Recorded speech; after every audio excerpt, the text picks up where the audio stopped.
Welcome back to India Business Report. I'm Nidhi Dutt in Mumbai.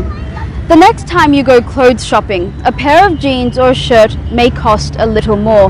That's because cotton is more expensive than it's ever been, and as a major raw material for India's textile industry, manufacturers and retailers are under pressure from rising costs. Adrian Murray has the story. Workers at the Napoleon Mills factory in Sonali are preparing the signature striped cloth. What started as a small family firm more than 20 years ago has grown into a much bigger business, manufacturing fabrics to be made into shirts in India and abroad. These are the designs which we make. Sanjeev Rathod runs the factory with his brother. Like other textile makers, the high cost of cotton has been causing a headache. He told me that the current volatility in prices means customers are simply reluctant to do deals.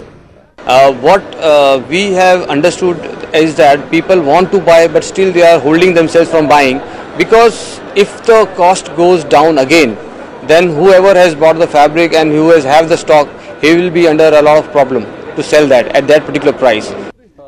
Cotton production in India is booming, but despite a bumper harvest here, shortages elsewhere have sent cotton prices rocketing. Flooding in producer countries such as Pakistan has dented crop yields, whilst rising demand from the likes of China is putting pressure on prices. Meanwhile, cotton farmers in India are benefiting from an unexpected windfall. Over the last 3 decades, cotton has rarely traded above $1 a pound.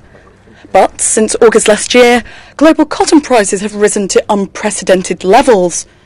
Earlier this month, it surged through the $2 mark, and while prices have slipped back a little in recent days, they're still more than double that of 6 months ago.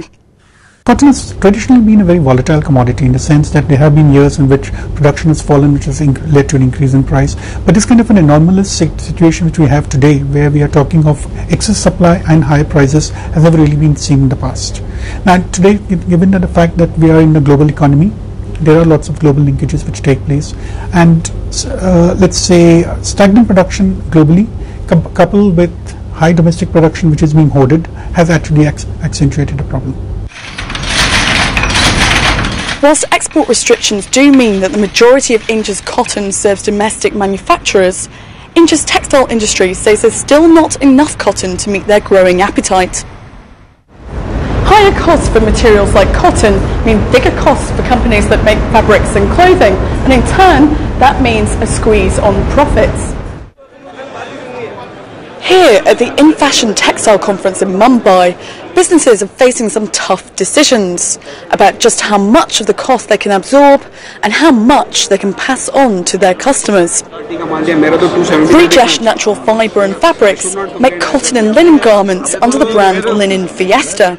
Customers in the US and Europe understand that fibre prices across the world have gone up, and that the level of prices that they used to get the cheap textiles from India, China, Asia of 2005-04 are never going to come back. You know, it's a different world, it's a paradigm shift for them too.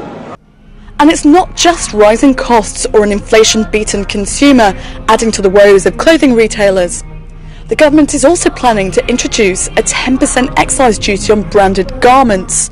These are very high hikes in the raw materials and the excise duty. You just cannot pass on all the costs that which rise to the consumers, because then the products will be so expensive. And more than anything else, it is the psychology of the consumers which is what we are worried about. So we will have to in fact absorb a lot of costs ourselves. While cotton prices remain high, the textile industry will have to find ways to deal with mounting costs. Fabric manufacturers through to clothing retailers have a dilemma on their hands. Just how much of that cost can they absorb, and how much are customers willing to pay? What seems inevitable is that sooner or later, clothing shoppers will be facing higher prices at the till. Adrian Murray there.